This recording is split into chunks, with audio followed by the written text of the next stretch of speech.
MP board के class 9th के सभी विद्यार्थी ध्यान दें। आज की इस क्लास के अंतर्गत वार्षिक परीक्षा की तैयारी के लिए हिंदी का दूसरा सेट हम पढ़ेंगे, जो कि हमारा सेट बी है। पिछले वीडियो में मैंने आपको सेट ए पढ़ा दिया है, फुल सॉल्यूशन भी आपको दिया है, आपको पीडीएफ मिल गई होगी और पूरे प्रश्नों को आपने कंप्लीट भी अच्छे से कर लिए होंगे। तो आज हम दूसरा सेट बी है उसे शुरू करते हैं। तो इस तरह के ये निर्देशांक आपके रहेंगे और पूरे मोस्ट इम्पोर्टेंट क्वेश्चन वार्षिक परीक्षा के लिए आपको दे रही हूँ, तो भरोसा रखें, कंप्लीट अच्छे से करें। पहला प्रश्न है, सही विकल्प चुनिए। पहला है, प्रयोगवाद के जनक माने जाते हैं, तो प्रयोगवाद के जनक कौन माने जाते हैं? अज्ञेय। दूसरा है, हेमंत रंगिनी के रचनाकार हैं, तो हेमंत रंगिनी के रचनाकार कौन है? माखनलाल चतुर्वेदी। तीसरा है, श्रृंगार रस का स्थायी भाव क्या है? तो श्रृंगार रस का स्थायी भाव क्या है? रति है। आपके जो स्थायी भाव है उनको आप याद कर ले, क्योंकि एक क्वेश्चन आपका एग्जाम में उसमें से रहेगा। और चौथा है, आज बाजार किससे भरा पड़ा है? तो आज बाजार विलासिता की सामग्रियों से भरा पड़ा है। पांचवा, लुटिया किस प्रकार का शब्द है? तो लुटिया एक अंचलिक शब्द है। और छठा है, एकांकी में उमा पात्र की माँ का नाम है, तो क्या है? प्रेमा इनका नाम है। अगला प्रश्न, रिक्त स्थानों की पूर्ति कीजिए। पहला है, थल थल में बसता है डेडेस ही, तो थल थल में कौन बसते हैं? शिव ही बसते हैं। दूसरा है, चरण सरोज पखारन लागा डेडेस अलंकार का उदाहरण है, तो ये रूपक अलंकार का उदाहरण है। तीसरा है, रेल शब्द डेडेस शब्द है, तो रेल शब्द क्या है? एक विदेशी शब्द है। चौथा है, हम हाथी पे डेडेस ना जितवाया करते हम पे बेल, तो इसका आंसर हल रहेगा।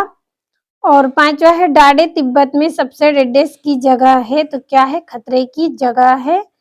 छठा है, सांवले सपनों की याद डेडेस संस्मरण विधा की रचना है, तो ये संस्मरण विधा की रचना है।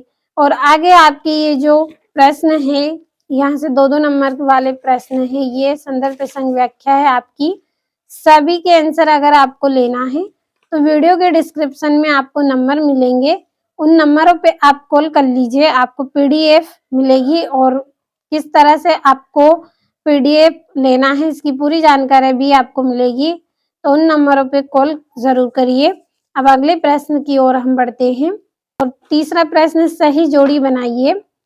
तो पहली जोड़ी है कामयानी, तो कामयानी की जोड़ी रहेगी महाकाव्य। दूसरा है चपला देवी, तो इसकी जोड़ी रहेगी द्विवेदी युग। तीसरा है आकाश, तो आकाश का रहेगा नभ गगन। चौथा है गोपाल प्रसाद, तो इसका रहेगा वकील। पांचवा प्रसिद्ध संस्मरणकार, तो इसकी जोड़ी रहेगी आपकी महादेवी वर्मा। छठा है चांदी का कटोरा, तो इसकी जोड़ी रहेगी महादेवी वर्मा रहेगी, महात्मा गांधी इसकी जोड़ी रहेगी। तो ये जोड़ियां हो गई आपकी। अगला जो प्रश्न है आपका सत्य सत्य है, तो आप पढ़ लीजिएगा, सभी को टिक कर दिए हैं। और अगला जो प्रश्न है, एक वाक्य में उत्तर लिखिए। पहला है, रसखान किसके भक्त थे? तो रसखान श्री कृष्ण के भक्त थे। दूसरा है, संचारी भावों की संख्या कितनी मानी गई है? तो 33 संख्या मानी गई है। तीसरा है, आज कौन सा जीवन दर्शन आ रहा है? तो उपभोक्तावाद जीवन दर्शन आ रहा है। चौथा है, अंधकार शब्द का तद्भव क्या है? तो अंधेरा। और परदादी ने आधा लोटा पानी किसे पिलाया? तो चोर को पिलाया। छठा है, चिंतामणि किसकी रचना है? तो चिंतामणि किसकी रचना है? आचार्य रामचंद्र शुक्ल की रचना है। और ये आपके यहाँ से जो 2-2 नंबर के प्रश्न है, इन प्रश्नों के आंसर की पीडीएफ आपके लिए तैयार कर ली है। अगर आपको पीडीएफ लेना है तो वीडियो के डिस्क्रिप्शन में नंबर मिल जाएंगे, कॉल कर लीजिएगा, आपको पीडीएफ मिल जाएगी। और छठा प्रश्न है, राम भक्ति शाखा की प्रमुख विशेषता लिखिए। सातवां है, इस संसार में सच्चा संत कौन कहलाता है? आठवां है, कालंदी कुल कदम की डारन में कौन सा अलंकार है? नवा है, कवि ने पीपल को ही बड़ा बुजुर्ग क्यों कहा? समझाइए। 10वां है, महाकाव्य एवं खंडकाव्य में अंतर लिखिए। और 11वां है, यमक अलंकार की परिभाषा लिखिए तथा उदाहरण भी दीजिए।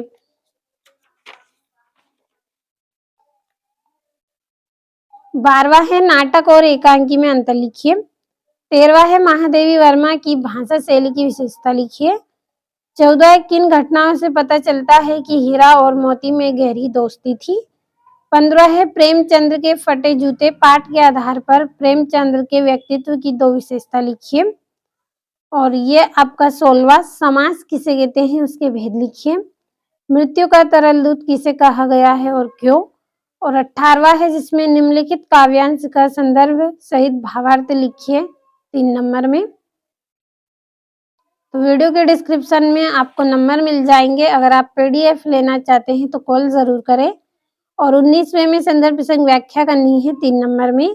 20वें में राष्ट्रीय पर्व 15 अगस्त पर पिता तथा बेटे का संवाद करना है। और ये आपका 21वां जिसमें आपको गद्यांश या काव्यांश दिया गया है जिसके प्रश्न नीचे दिए गए हैं। तो सभी के आंसर पीडीएफ में आपको मिल जाएंगे। और ये आपका 22वां पिताजी या अभिभावक का स्थानांतरण हो जाने के कारण